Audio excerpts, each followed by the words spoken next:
नमस्कार, मैं हूं पायल भुयन। महाराष्ट्र विधानसभा चुनाव में नामांकन पत्र दाखिल करने के लिए एक सप्ताह से भी कम का वक्त बचा है, लेकिन बीजेपी और शिवसेना के बीच सीटों को लेकर तालमेल अब भी नहीं हो पाया है।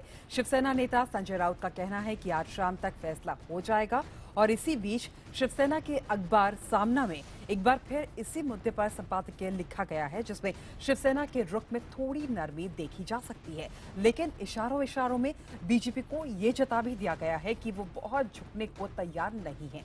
सामना में लिखा गया है कि यहाँ एक बात ध्यान में रखनी होगी कि शिवसेना और बीजेपी भी इंसान हैं, इसलिए यह कुत्ते का इंसान को काटने की खबर मिलना जरा मुश्किल है। महाराष्ट्र के माहौल बड़ा ही अच्छा है। कांग्रेस राष्ट्रवादी के खच्चरों का राज्य में कोई मोल नहीं है। शिवसेना बीजेपी के घोड़े इस कदर दौड़ रहे हैं कि उसे रोकना अब किसी दुश्मन के बस की बात नहीं है। जिंदगी में जिस तरह मुश्किल सवालों को हल करना होता है, उसी तरह राजनीति में भी उसे हल करना पड़ता है। इंसान इंसान की तरह व्यवहार, यही समय संकट का उपाय है। समझने वालों को इशारा काफी है। और इस बीच 11 बजे दादा स्मृति भवन में बीजेपी दफ्तर में कार्यकर्ताओं की बैठक बुलाई गई है, जिसमें राज्य के तमाम बड़े नेताओं के अलावा जिला स्तर के तमाम नेताओं को बुलाया गया है।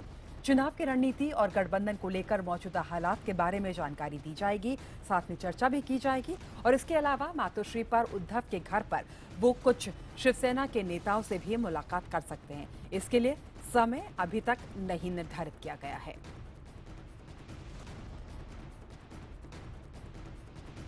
और उधर कांग्रेस एनसीपी में भी सीटों को लेकर गतिरोध बरकरार है। सीट बंटवारे पर गतिरोध सुलझाने के लिए बैठकों का दौर भी जारी है। अब से थोड़ी देर बाद मुख्यमंत्री पृथ्वीराज चौहान के सरकारी आवास वर्षा बंगले पर कांग्रेस और एनसीपी नेताओं की अहम बैठक होने वाली है। और इस बैठक में मुख्यमंत्री चौहान, कांग्रेस प्रदेश अध्यक्ष माणिकराव ठाकरे, नारायण राणे, प्रफुल्ल पटेल, अजीत पवार, छगन भुजबल सहित अन्य नेता शामिल होंगे। सीटों के बंटवारे पर आज फैसला लेने का आखिरी मौका एनसीपी ने कांग्रेस को दिया है और इस बैठक में फिर एक बार एनसीपी 144 सीटों की मांग करेगी। पिछले 1.5 महीने से दोनों दलों के बीच सीटों के बंटवारे पर गतिरोध जारी है। अगर आज फैसला नहीं हुआ तो गठबंधन जारी रखने पर फैसला लेने के लिए शाम को एनसीपी के कोर कमेटी की दोबारा बैठक होगी। और वैसे दोनों ही दलों के नेताओं ने कहा है कि वो गठबंधन बनाए रखने के पक्ष में हैं।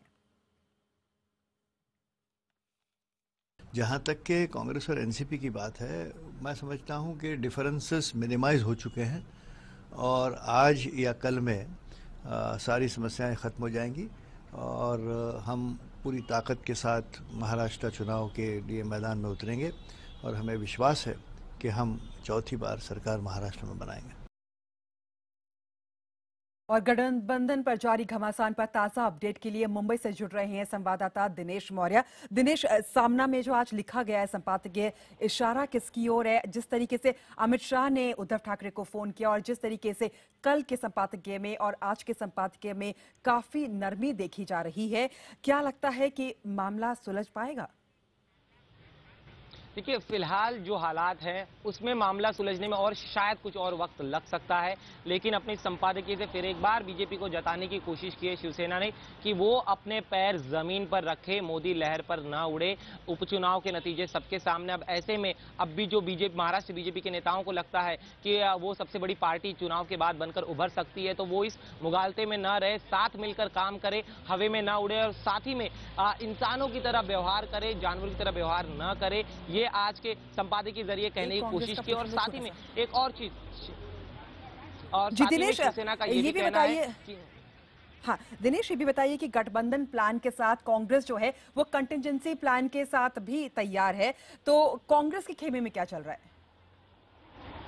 देखिए, कांग्रेस और एनसीपी दोनों ही चाहते हैं कि गठबंधन बना रहे, लेकिन 124 से ज्यादा कितनी सीटें दी जाए, इसको लेकर फिलहाल कांग्रेस में मंथन चल रहा है। और आज की जो कांग्रेस एनसीपी की बैठक होने वाली है, वो इस गठबंधन के भविष्य को लेकर बहुत मायने रखती है।